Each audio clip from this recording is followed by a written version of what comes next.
l'enfance, j'ai compris qu'il y avait des problèmes chez moi, dans ma famille, ce qui me rendait très triste. Je faisais que pleurer tout le temps.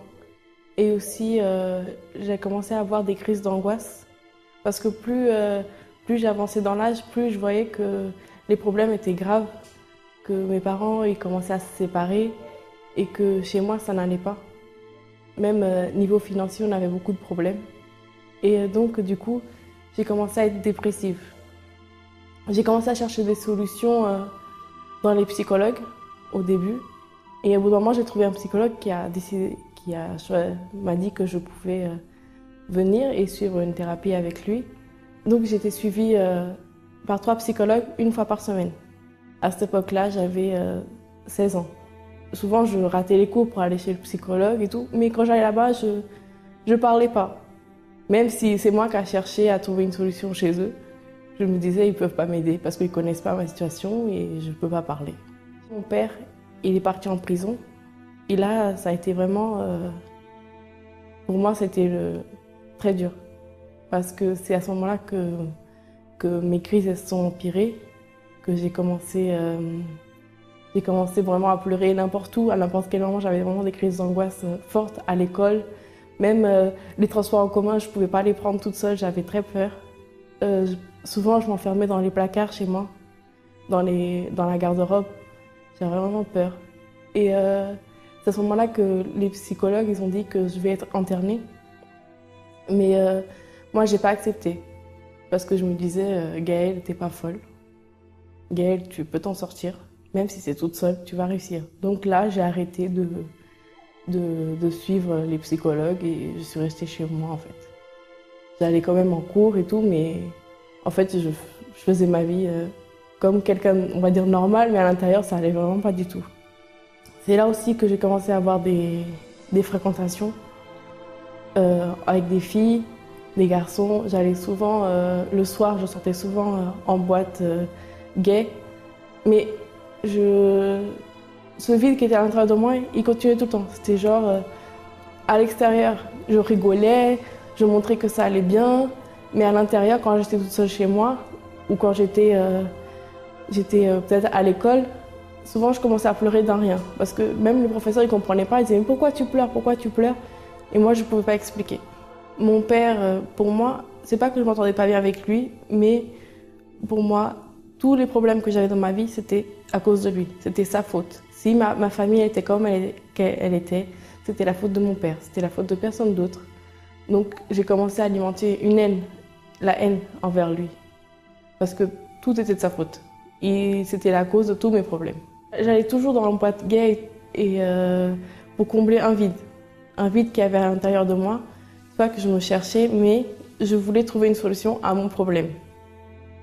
Et c'est à ce moment-là qu'on m'a invité à venir à l'église.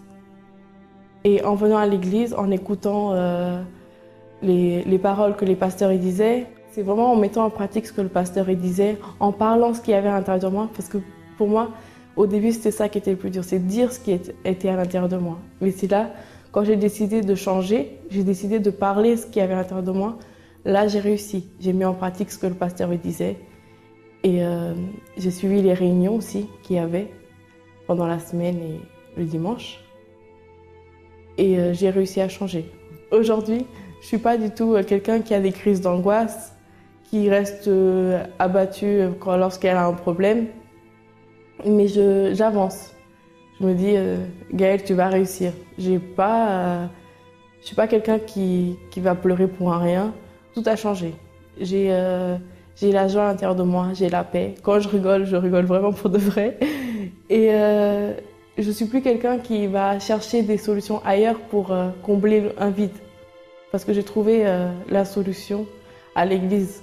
Donc, tout ce qui était aussi la haine, les sentiments, des mauvais sentiments contre mes parents, surtout contre mon père, ça n'existe plus. Aujourd'hui, j'ai vraiment la paix à l'intérieur de moi. Madame Monique, qu'est-ce que Dieu a accompli dans votre vie en venant au centre d'accueil et en participant de la campagne d'Israël? Il m'a fait renaître. Il m'a transformée, il m'a lavé, il m'a purifiée. Et aujourd'hui, je peux dire que ma vie, elle est existante depuis 5 ans que je suis à l'église. Je dis ça parce que je suis arrivée au centre d'accueil, j'avais tout pour réussir, rien ne marchait. J'avais un caractère de garçon, j'étais pas celle que je suis aujourd'hui. C'est-à-dire que j'étais le contraire de ce que je suis, parce que les gens qui me voient aujourd'hui me demandent ce qui m'est arrivé, si on m'a lobotomisée, si on m'a fait des choses, parce que avant j'étais colérique, j'étais nerveuse, je tapais sur tous les garçons. Hein. Moi, mon problème c'était les garçons. C'est vrai? Ah oui, moi les garçons, il fallait pas. Je cognais comme un garçon, tout comme un garçon. Tout simplement parce que j'ai pas eu la présence d'un père et j'ai nourri tout ce qui était masculin pour moi. Le manque d'un père, je leur donnais ça à ma façon. Et Dieu m'a délivrée, je faisais des cauchemars. Je suis arrivée mais complètement inexistante. Tout ce que disait le pasteur me concernait, le pardon, enlever tout ce qui était mauvais en nous. Et moi, je suis arrivée en janvier et la campagne venait de passer. Et j'entendais les gens parler de témoignages de campagne d'Israël. Je disais, mais c'est quoi ça? Et tout. Et malheureusement, pour moi, il fallait attendre 6 mois pour faire la prochaine. J'ai dit, cette campagne-là, c'est pour moi. Je ne travaillais pas, j'étais au chômage. Quand la campagne est arrivée, j'avais rien. J'avais les ascédiques qui arrivaient à échéance. Je n'avais rien demandé de particulier. J'ai dit, Seigneur, ta parole là, elle doit s'accomplir dans ma vie. J'avais demandé un logement depuis des années à Neuilly. On ne me donnait pas. En plus, quand on ne travaille pas à Neuilly, on ne peut pas vous loger. Rien de bon quand on n'a pas les moyens à Neuilly. J'ai dit, ta parole, mon Dieu. Moi, je suis venue, je te cherche depuis. Là, maintenant, tu dois accomplir. Quelques mois après la campagne, on m'a logée. J'ai été délivrée. Mon enfant qui, à travers ma possession, était aussi... il avait des cauchemars, il ne dormait pas, il me voyait mourir, a été délivré. J'ai enfin pu trouver le travail dans mon domaine d'études parce qu'avant, je n'avais que des CDD, je faisais que des petits boulots. Après cette campagne, toutes les portes se sont ouvertes. Le noir est devenu blanc, j'ai été totalement restaurée. Et depuis que je suis au centre d'accueil, ma vie ne va que croissante. Et si on vous parle du sacrifice, moi, je l'ai fait en croyant, mais avec peur, je vous l'avoue. La première campagne, j'ai eu peur. J'ai dit, je n'ai rien, je vais déposer, comment je vais faire? Dieu est béni. Après mon sacrifice, même les choses que je n'avais pas, les gens qui me devaient des sous, les choses que j'avais complètement oubliées, elles sont toutes revenues. Mais il fallait aussi que je prenne une décision. Le Seigneur me demandait, enlève la colère, demande pardon. Moi, orgueilleuse de mon état, ah non, jamais, ça c'est pour les autres, c'est lui qui m'a fait. Donc... C'était votre pensée, hein? Oui. Un combat. Un vrai. Enlever ça, c'était difficile, mais j'ai cru et j'ai accepté la parole de Dieu dans ma vie. Et aujourd'hui, je suis une femme, une vraie, je ne coigne plus les hommes. Ils sont mes amis. Je parle comme une femme, je m'habille comme une femme et je sers Dieu de tout mon cœur parce que ce qu'il a fait dans ma vie, personne ne pouvait le faire. Totalement transformé. Totalement. Bonjour à toutes et à tous et bienvenue dans cette nouvelle émission d'Impact. La parole de Dieu nous dit, vous tous qui avez soif, venez aux eaux, même celui qui n'a pas d'argent. Venez, achetez et mangez. Venez, vous tous qui avez soif. Dieu appelle toutes celles et tous ceux qui ont soif, afin d'étancher cette soif de paix, cette soif de tranquillité, cette soif de joie, cette soif d'épanouissement intérieur, cette soif de consolation, cette soif de justice. Vous qui avez cette soif, il y a pour vous, amis, une invitation spéciale. Nous allons suivre le témoignage de personnes qui, lorsqu'elles ont entendu cette parole, ont cru et sont allées à la source, boire de cette eau gratuitement et aujourd'hui sont des personnes différentes.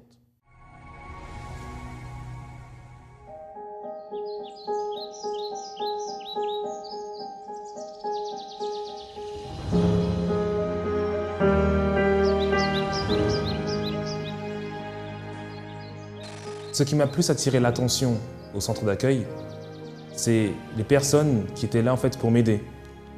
Ça m'a beaucoup touché. C'était juste ce que j'avais vraiment besoin à cet instant précis.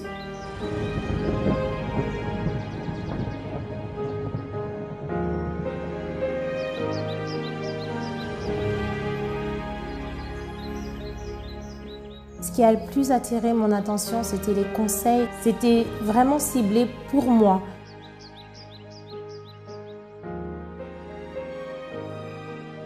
Ce jour-là, en fait, a transformé ma vie parce que je suis sorti de la Réunion totalement différent.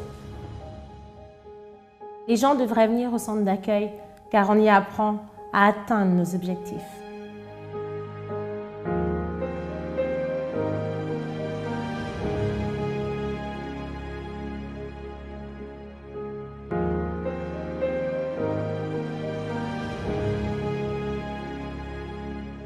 Quand je suis arrivée au centre d'accueil, je souffrais de ma gorge.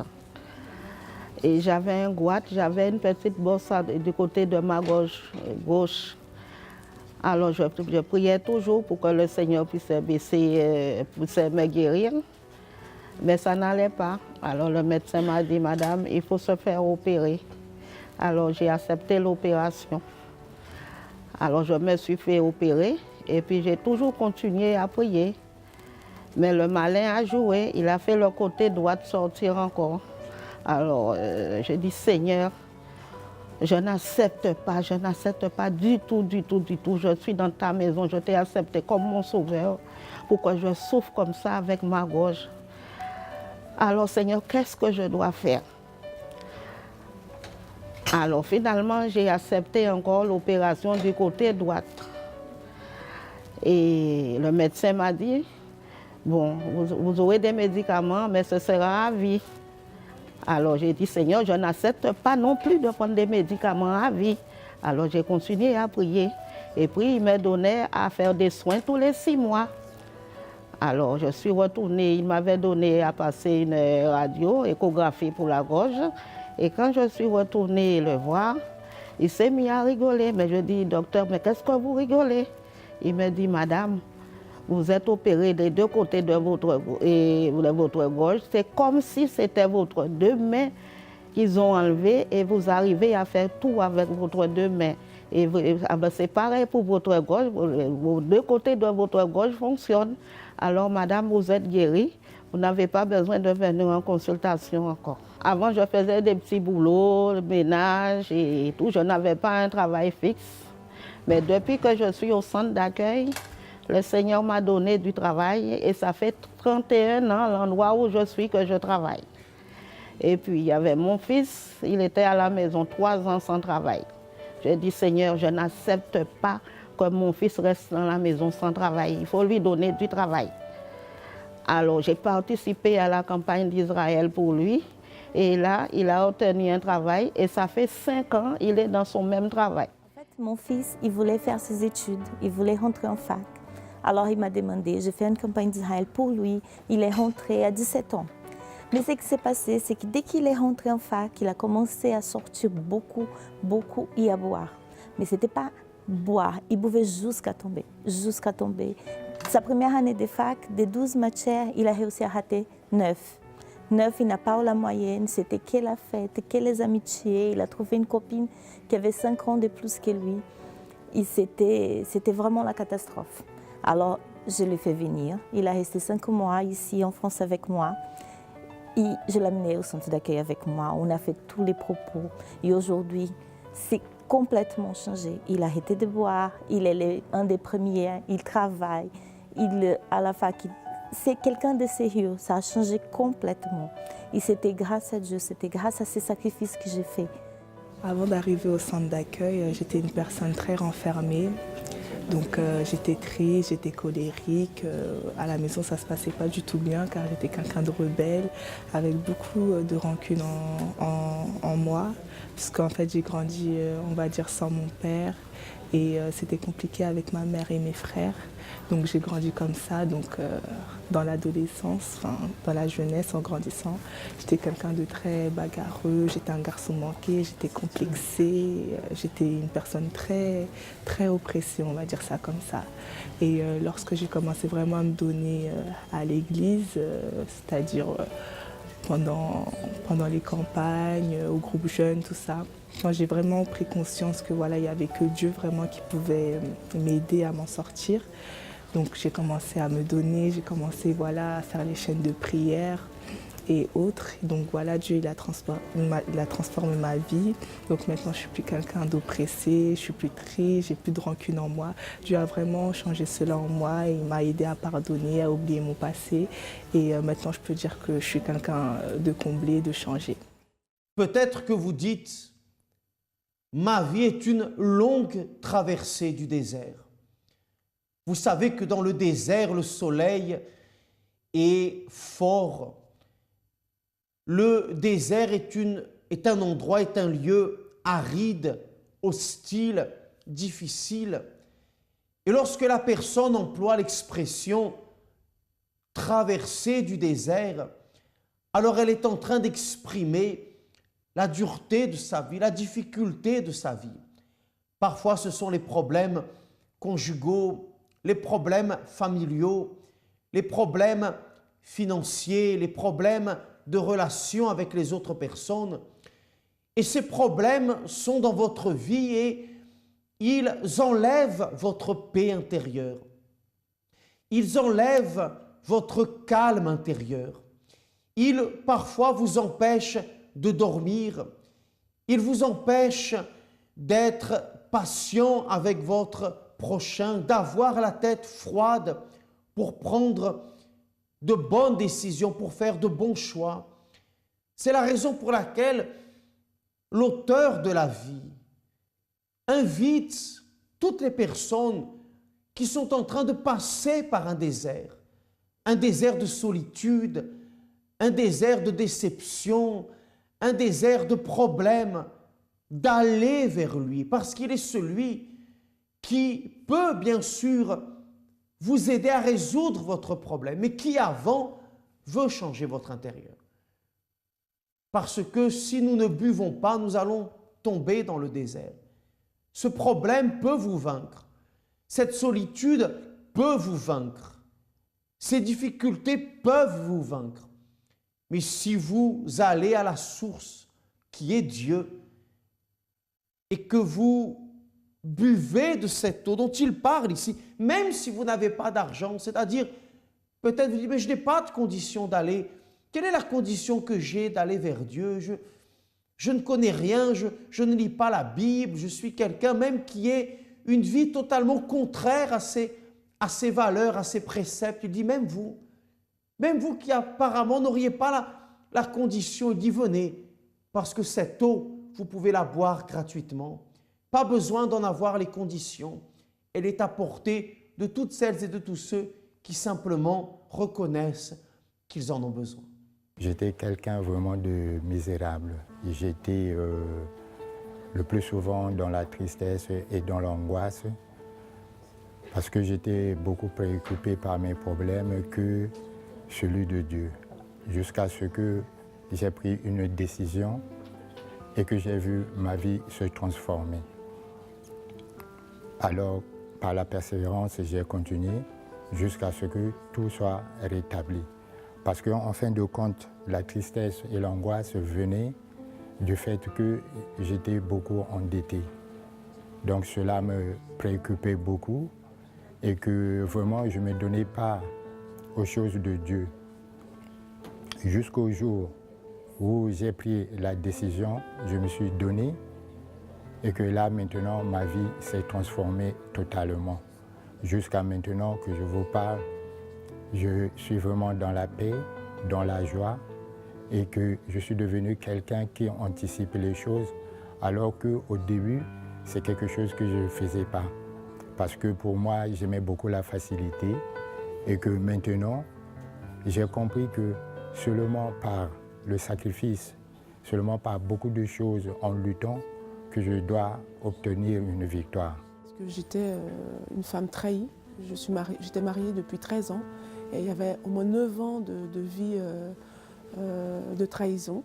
Et donc, entre-temps, j'ai une vie complètement dépressive. J'étais angoissée, je ne me faisais pas confiance, je ne faisais confiance en personne. Voilà, j'avais une vie vraiment détruite. Et en arrivant au centre d'accueil, je me suis fait aider dans la prière. J'ai fait mes chaînes de prière, je suis restée fidèle à mes chaînes de prière. Et du coup, ma vie, elle a complètement changé. J'ai eu confiance en moi, j'ai eu de l'audace d'entreprendre plein de projets que je n'aurais jamais osé avant. Et j'ai pardonné en tout cas mon mari de tout ce qui s'est passé dans le passé. Et vraiment, j'ai vu une transformation complète dans ma vie intérieure. Quand j'affronte des grandes difficultés, ben, j'ai la paix, j'ai la conviction que je vais réussir. Et voilà, chose que je n'avais pas du tout avant, c'était avoir là cette confiance de concrétiser les choses. J'étais plutôt une personne, on va dire, opprimée. Je gardais beaucoup de choses dans mon cœur. J'étais très négative et j'étais une personne aussi très triste. Et je suis arrivée au centre d'accueil grâce à ma cousine qui m'a emmenée justement, qui m'a parlé justement par rapport au centre d'accueil. Et j'ai vu aussi son témoignage, comment elle avait changé, comment Dieu il avait opéré dans sa vie. Et justement, ça m'a donné envie de pouvoir venir au centre d'accueil. Après, j'ai pu participer aux nombreuses chaînes de prière, j'ai commencé à me donner et vraiment, voilà, mon envie était vraiment de changer, d'être transformée, d'être vraiment cette nouvelle personne. J'avais vraiment marre de la vie que j'avais et je voulais vraiment avoir un nouveau point de départ et vraiment connaître Dieu. Qui était ce Dieu véritablement qu'on me parlait? Donc après avoir fait les chaînes de prière, me donner, j'ai eu ensuite ma délivrance, j'ai été née de nouveau, j'ai vraiment eu un nouveau départ. Aujourd'hui, je peux dire que je suis vraiment une personne transformée, je n'ai plus cette tristesse, je suis plus angoissée, je ne garde plus de mauvaises choses, j'ai plus ces problèmes que j'avais aussi au sein de la famille puisque je ne m'entendais pas avec ma mère. J'étais aussi très rebelle à la maison, avec ma mère je ne m'entendais pas du tout. Et aujourd'hui, je n'ai plus ce problème. Aujourd'hui, on a la paix à la maison, on s'entend bien. Je n'ai plus ce problème. Donc, je peux vraiment dire qu'aujourd'hui, je suis une personne vraiment transformée. J'ai vraiment un nouveau départ. À un certain moment de ma vie, il y a un truc que je n'ai jamais compris. C'est qu'au bout d'un moment, mon père a tout perdu. On est tombé dans une galère, mais je dirais une galère dans une pauvreté pas possible. Donc il y avait des moments, j'ai connu même des moments où on pouvait rester sans manger du matin jusqu'à 16h, sans manger. Et la nourriture qu'on pouvait manger à 16h, la nourriture qu'on mangeait à 16h, c'était jusqu'au lendemain. Donc voilà, si vous pouvez voir le degré de pauvreté sur lequel on était vraiment shooté. Donc, en même temps, en ce moment-là, mon frère, quand mon père il avait quelque chose, quand mon père il avait de l'argent, donc en même temps, en ce moment-là, mon frère, il consommait de la drogue. Mais qu'est-ce qu'il faisait? Il achetait la drogue, pas pour consommer, pas pour utiliser en soi-même, mais il achetait la drogue pour pouvoir vendre et nourrir la famille. Arrivé justement en France, qu'est-ce qui s'est passé donc? J'étais bien, je travaillais bien à l'école, mais au bout d'un moment, on nous appelle en nous disant que mon frère qui est au pays, il est décédé. Donc, à partir de ce moment-là, quand j'ai entendu cette nouvelle, j'étais vraiment révolté. Donc, révolté à tel point, je voulais tuer les gens qui l'ont fait cela. Donc, c'est à partir de cela que j'ai commencé à faire n'importe quoi. Et à partir de cette haine-là, je voulais tuer tout le monde. Donc, je gardais tout cela à l'intérieur de moi et je faisais vraiment n'importe quoi. Je sortais avec des amis, je volais. Et c'est comme ça que, avant d'arriver au centre d'accueil, que j'étais. Un jour où j'ai voulu me suicider, c'est là que je me suis dit, bon, si Dieu existe, qu'est-ce que je vais faire? Je vais partir dans le centre d'accueil, je vais partir au centre d'accueil, je vais partir dans cette église et réellement, je vais voir dans ma vie, si Dieu existe, je ne vais pas me suicider. Mais si Dieu n'existe pas, je vais me tuer. C'était ça qui était dans ma tête. Et en venant ici, c'était un jour où je voulais vraiment le faire, avec un couteau. Donc en venant ici, et comme ça, le pasteur a parlé, il a dit, il parlait, il ne me regarde pas. C'est la première chose que j'ai constatée. Et ce jour-là, il parlait de ma vie complètement. Il parlait de ma vie. Donc quand j'ai vu que le pasteur a parlé de ma vie, en tout cas, je me suis dit, oh, oups. Donc, Dieu, il existe. C'est ça. Et c'est en ce moment-là que je me suis complètement dévoué devant Dieu. Je me suis complètement dévoué. Et c'est en ce moment-là que je commençais à chercher. Donc, quand il y avait une campagne du Saint-Esprit, je me lançais directement. Quand il y avait quelque chose, je me lançais directement. Donc, c'est en ce moment-là que je commençais petit à petit à me mettre un peu dans le centre d'accueil. Et vraiment, ce que je voulais dans la campagne du Saint-Esprit, c'était plus changer. C'était avoir le Saint-Esprit et que ma vie devienne une vie d'exploit. Donc, j'ai participé dans cette campagne d'Israël, donc j'avais tout arrêté. C'est-à-dire la musique, les audiovisuels, la musique, tout. J'avais complètement tout arrêté et j'étais plongé dans ce sacrifice-là, complètement. Il y avait même des fois des amis qui venaient me voir, je ne leur parlais pas. À partir de ce moment-là, en cherchant à fond, et un jour, je me rappelle bien de ce jour-là, c'était, je peux dire, c'est comme si c'était hier. Donc ce jour-là, le jour où j'ai été baptisé du Saint-Esprit, ça a été le jour le plus fort de ma vie, que je ne peux pas oublier. Donc aujourd'hui, je suis une personne complètement transformée. Et Dieu m'a réellement transformé, je le dis parce que aujourd'hui, j'arrive à faire des choses que je ne pouvais pas faire auparavant. J'arrive à faire des choses que je ne pouvais pas faire auparavant. Mais aujourd'hui, j'ai une vision qui projette loin. Et chaque chose que je fais, ça marche tôt ou tard. Donc, et deuxième chose, c'est que je m'investis dans le groupe jeune, quelque chose que je ne faisais pas auparavant. Je m'investis dans le groupe jeune et Dieu m'utilise. Parfois, je parle aux personnes et Dieu m'utilise pour ces personnes-là. Bien, vous voyez que lorsque la personne prend l'attitude, lorsqu'elle fait un pas en direction de l'auteur de la vie, cette soif est étanchée. Plutôt que de boire l'eau polluée que le monde donne, propose, à travers une joie, un bonheur éphémère que le vice procure, que les fêtes procurent, cette eau que vous buvez qui après vous laisse encore plus malade que lorsque vous aviez soif, tournez-vous vers cette eau qui est pure, vers cette eau qui est cristalline, vers l'eau de la vie que Dieu donne. Aujourd'hui, mercredi, dans tous les centres d'accueil universels, en France métropolitaine et dans les territoires et départements d'outre-mer, nous aurons cette réunion. Pour vous qui avez soif, pour plus d'informations sur les adresses et les horaires, deux moyens. La ligne AMI 24 heures, le 01 53 35 85 12, le numéro qui s'affiche sur le bas de votre écran, ou notre site internet plus complet, www.centredaccueil.net. Vous obtiendrez toutes les informations dont vous avez besoin. Je vous souhaite une excellente journée et je vous dis à demain jeudi.